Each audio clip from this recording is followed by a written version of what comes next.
Hello दोस्तों, welcome to my channel. और आज आप देख सकते हैं कि अनुपमा किस तरह से बच्चे सबसे परेशान है, किस तरह से वो हरकत करती है आदिया, और आदिया के चलते वो बहुत परेशान हो जाती है कि वो ऐसे करके रखती है। और इधर सोचते सोचते अपने में बात करते करते आ जाता है अनुज वहाँ पर। अनुज उससे पूछता है क्या हुआ, तुम टेंशन में हो, क्या कर रही हो। तो अनुज से छिपाती है और बोलती है कि नहीं, ऐसी अपनों में बातें कर रही हूँ, कुछ नहीं। तो यहाँ आदमी कम पड़ रहे हैं, शादी का माहौल है, तुम अपने से क्यों बात करेगी, नया नया रोग कैसे लग गया, मैं हूँ फ्री, मुझसे बात कर लिया करो, मैं तो ऐसे भी फ्री हूँ, चलो बताओ। तो यहाँ अनुज अनुपमा फिर बातें करते हैं। अनुपमा बोलती है कि ये क्या हालत कर लिए, खाना बना रहे, मतलब क्या अपने चेहरे पर क्या कर लिए। तो यहाँ अनुज फिर उसके बाद बोलता है कि अरे मैं फेस पैक लगाया हूँ क्योंकि शादी में तैयार होकर तुम्हारी टक्कर देना चाहता हूँ, तुमसे A1 रहना चाहता हूँ। और वो अपने में हंसी ठिठोली करते। फिर अनुज को थोड़ा और अनुपमा को याद आता है कि उन लोग का भी रिश्ता वो पहले जैसा नहीं है जो पहले था। और अनुज भी वहाँ पर चुप हो जाता है। फिर अनुपमा भी वहाँ अनकम्फर्टेबल हो जाती है। फिर वो एक दूसरे को देखकर चुप हो जाते हैं। लेकिन जब उन लोग के बीच का ना चाह के भी बात आगे बढ़ती है, छुपा के भी नहीं छुपती है, तो समझ लीजिए क्या है दोनों के बीच में। जो ये सीन देखकर मुझे तो पर्सनली बहुत ही अच्छा लगता है। अनुज और अनुपमा के जो हसीन पल होते हैं, ये आप देखकर ही मज़ा आता है कि वो लोग किस तरह से बातें करते हैं। और हंसी मजाक करते करते फिर वो लोग अपने आप में फिर सीरियस भी हो जाते हैं, क्योंकि उन लोग का वो रिश्ता नहीं रहता है जो पहले का रिश्ता होता है। और यहाँ अनुपमा और अनुज फिर वहाँ से निकल जाते हैं।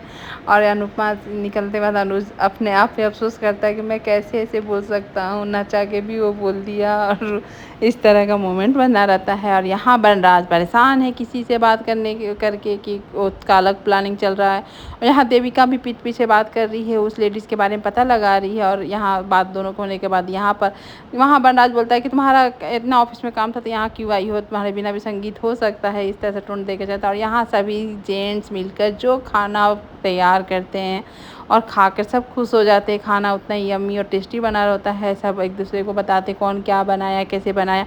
यहाँ टीटू का भी सब कोई तारीफ़ कर रहा होता है। अनुज सब कुछ हैंडल करके सब अनुज भी बता रहे होते हैं। यहाँ देविका और अनुपमा वैसी लेडीज़ के बारे में अपने बात कर रही कि कुछ पता चला नहीं चला, ऐसा कुछ नहीं।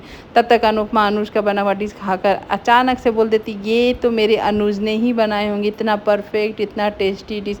और बोलकर वो भी अनुज पीछे से मुड़ कर देखता है और सभी देखकर हैरान हो जाते हैं, चुपचाप हो जाते हैं। तब बाबूजी बोलते तुमने सही गेस किया, ये अनुज ने ही बनाया है। और वहाँ अनुपमा बोल हंस देती है और चुप हो जाती है। उसके बाद अनुज भी समझ जाता है कि अनुपमा उसके बाद खाना को कैसे समझ जाती है कि मैंने ही बनाया। तब तक अचानक से एक गेस्ट का सरप्राइज इंट्रीग होता है, जो होता है गुलाटी। गुलाटी को देखकर अनुपमा अनुज तो हैरान हो जाते हैं। और यहाँ तोसू तो खुश हो जाता है। और बाकी सब जानते नहीं हैं, तो कुछ समझ में नहीं आ रहे कि कौन है, क्यों आया, कैसे आया। यहाँ अनुपमा हैरान है कि गुलाटी यहाँ कैसे आ गया। और आते के साथ वो सभी को प्रणाम करता है। अनुपमा उन दिनों को याद करती है जब गुलाटी उसको ऑफ़र दिया था जॉब के लिए और वो ना की थी, और तोसू उसका टिप लेके एक्सेप्ट किया था। तो उस बातों को याद करके अनुपमा एकदम गुलाटी को देखकर घबरा जाती कि ये यहाँ कैसे आया। लेकिन बाद में पता चलता है कि ये कैटरिंग के तौर पर बा ने उसको बुलाया है। और यहाँ इंडिया में भी उसका रेस्टोरेंट है, जो बा से कॉन्टेक्ट कर अपनी शादी की कैटरिंग उसी को दी है। और बाबूजी भी उससे मिलते हैं और पूछते हैं आप कैसे हैं, कैसे। यहाँ अनुपमा लेकिन समझ भी नहीं आ रहा कि आखिर ये गुलाटी यहाँ क्यों आया, कैसे आया। यहाँ अनुज भी हैरान है। और यहाँ गुलाटी बिना रीज़न का तो आ नहीं सकता, ये 100% श्योर है। और यहाँ आकर इतना इनोसेंट, अरे अनुपमा जी आप यहाँ, अरे अनुज तुम यहाँ, अरे तोसू तुम यहाँ, ऐसे बोल रहा था जैसे कि वो तो अनजाने में आ गया हो, जिस तरह से बिहेव कर रहा था। उसके बाबूजी बोले तुम मेरी बेटी को कैसे जानता, तो ऐसी जो बोलते ही वो प्रणाम करने लगता है बाबूजी को। और बाबूजी बता रहे आपकी बेटी को मैं जानता हूँ बाबूजी, यूएसए में इनकी बहुत ये है, नाम है। इस तरह से वो अनुपमा का इंसल्ट करता है कि अरे खाने में कीड़े लगने थे, लग गए, अब इससे क्या लेकर देना। और उनको तो मैंने जॉब भी ऑफ़र किया था, लेकिन मेरी जॉब को नहीं लिया इन्होंने। चलिए जो होता है सो अच्छा होता है। इस तरह से और बनराज यहाँ तोसू से पूछता ये है कौन, तो तोसू इसको बताता है इसके बारे में कि वो क्या है। और यहाँ पर बनराज समझ जाता है कि अनुपमा को नहीं चाहने वाला है, तो बस उसको क्या है, उसको तो बस वही ऐसा ही आदमी चाहिए यहाँ बाबूजी को भी अच्छा, बाबूजी यहाँ पूछते हैं कि अनुपमा आपकी अच्छी कुक है तो आप मुझे क्यों बुलाएं। तो यहाँ पर बोलती है अनुपमा हमारी गेस्ट है तो गेस्ट से तो खाना नहीं बना सकते ना। यहाँ गुलाटी मजे लेता है और बोलता है अच्छा ठीक है मैं आज शाम को आकर बनाऊँ। तो यहाँ बंडा जाता है, बोलता है अरे आप कुछ खा के जाइएगा। तो यहाँ पर गुलाटी बोलता है नहीं मैं तो खिलाता हूँ, खाता नहीं होता, आप चलिए शाम को मिलते हैं, और चला जाता है। और यहाँ बाबूजी और सभी को देखकर बंडाज और बोलता है अनुज बोलता है बंडाज को कि तुमने यहाँ गुलाटी को मत रखो, अच्छा आदमी नहीं है। तो यहाँ बंडाज को तो मौका मिल जाता है, पता क्यों नहीं रहेगा गुलाटी, यहाँ मेरा घर है, मेरा सब कुछ है, तो मैं डिसाइड करूँगा कौन यहाँ रहेगा नहीं रहेगा। तुम और अनुपमा मेहमान हो तो तुम लोग बस उतना ही रहो। यहाँ अनुज को इंसल्ट करता है, फिर भी अनुज को बोलता है कि देख लो वो अच्छा आदमी नहीं है। तो क्यों अच्छा आदमी नहीं है, हमको अच्छा आदमी से क्या मतलब है, वो खाना बनाए और जाए। बंडास तो मानने से रहा, उसको तो समझ में आ गया कि अनुज क्यों गुस्सा आ रहा, क्यों बता रहा। तो अनुपमा को 2-4 टोन्ट दिए, इसलिए तुमको बर्दाश्त नहीं हो रहा। जबकि अनुज के ये बात नहीं था, अनुज जानता है कि गुलाटी किस टाइप का घटिया आदमी है। लेकिन यहाँ बंडास तो समझने से रहा, ना मानने से रहा। वो तो बस अनुपमा के खिलाफ कोई कुछ 2 शब्द भी बोल देता बंडास उसी का फेवर करेगा। यहाँ अनुपमा फिर उन लोगों को बोलती है आप लोग चुप रहिए, एक दूसरे से क्यों लड़ना है।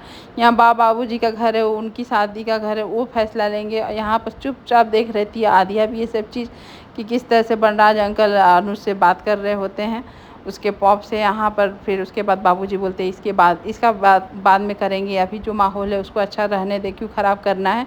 यहाँ अनुपमा लेकिन गुलाटी के आने से बहुत घबरा जाती है, वो अपने आप को संभाल नहीं पाती है।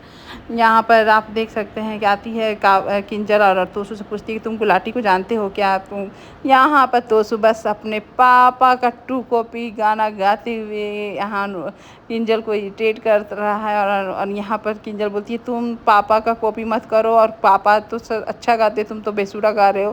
तो यहाँ पर तोसू जो बोलता है हाँ गुलाटी को मैं जानता हूँ, मेरे दिल पर नाम लिखा हुआ है, हम लोग प्लानिंग कर रहे हैं, बच्चे प्लानिंग कर रहे हैं। ये इस टाइम में जो नहीं बोलने का वो सब बोलता है कि यार अरे गुलाटी का तो मैं टैटू बनवाऊंगा, ये करूंगा गुलाटी का। तो उसके बाद बताता है यहाँ पर किंजल बोलती तुम डायरेक्ट बोलो गुलाटी को जानते हो कि नहीं जानते हो, सीधे तो यहाँ तुम सीधे क्वेश्चन नहीं किए तो मैं क्या बोलूँ। तो मैं जानता हूँ गुलाटी को, अच्छा बिजनेसमैन है, उसका रेस्टोरेंट है यूएसए में, तुम भी जानती हो कबाब एंड गुलाटी ऐसे कुछ है। तो उसके बाद किंजल को याद आता है हाँ मैं जानती हूँ, तो वही है। तो लेकिन वो अपने इर्द गिर्द कोई भी रेस्टोरेंट को रहना नहीं चाहता है। और यहाँ पर बाबूजी अपने आपस में बात करते साड़ी की ढेर सारी गठरी लेकर बैठती है और बोलती है ये साड़ी मैंने अनुपमा को दी थी खास पहली बार रसोई बनाने के लिए, और बनाई थी, उसके बाद मैंने रख लिए थे कि तुम्हारे रसोई में ख़राब हो जाएंगे, लेकिन मुझे बहुत पछतावा होता है मैंने ऐसा क्यों किया था। देखो रखे साड़ी ख़राब हो गई, लेकिन जो गलती मैंने की है अब मैं करना नहीं चाहती हूँ। मैं ये सब साड़ी किंजल काव्या डिम्पी को दे दूँगी तो सही रहेगा, मुझे ये सब नहीं करना। पहले जो गलती की है कुछ तो पुण्य कर लूँ, लीला भूँ तो कुछ तो पुण्य कर लूँ। यहाँ बाबूजी फिर अब तारीफ़ करते हैं लीला का, बोलते हैं कि तुम्हारा सोच चलो कुछ तो चेंज की हो पहले से। क्या डिम्पी की खुशी देख रही हो, ये नहीं ज़माना नहीं देख रही हो, दुनिया नहीं देख रही हो, डिम्पी की खुशी और अपने परिवार की खुशी देख रही हो। यही हम लोग को देखना चाहिए और करना चाहिए। दुनिया क्या बोलेंगे, ज़माने क्या बोलेंगे, ये सब सोचकर हम अपने परिवार को दुख क्यों दें। सही बात है, जब हम जी रहे हैं तो हम अपना देखेंगे, क्यों दुनिया को देखना और सोचना। इतना सोचेंगे तो आदमी जी ही नहीं पाएगा कभी ज़िंदगी में। और यहाँ अनुपमा बहुत घबराई है, बाहर निकल जाती है, वही सब बात याद करती है, रोती है कि किस तरह से बीती बातों को याद कर उसके साथ जो हादसा हुआ रहता है वो बेचैन हो जाती है कि कैसे क्या हुआ था। गुलाटी के आने से उसके तरोताज़ा हो जाता है वो घाव उसके लगे हुए मानसिक तो भूली नहीं है, बस लड़ने की कोशिश कर रही है और लड़ना चाहती भी है। और यहाँ पर रोते बिलखते फिर अपने भगवान को याद करती है, याद करके भगवान से माँ बोलती कि मुझे वो शक्ति दें कि मैं इस सब से लड़ूँ, ना डरूँ, ये सब चीज़ें। यहाँ पर अनुपमा को ढूंढ रहा होता है कि कहाँ गई अनुपमा।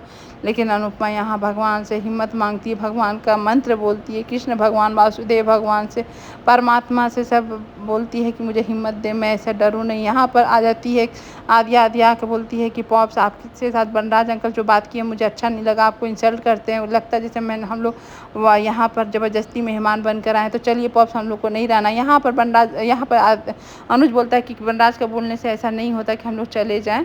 यहाँ पर अनुपमा अपने आप को संभालती बोलती हमें लड़ना है, डरना नहीं है। और यहाँ पर आदित्य को समझाता है कि हम लोग अचानक से चले जाएंगे तो डिम्पी को ख़राब लगेगा, बेटा ऐसा कुछ नहीं होता है।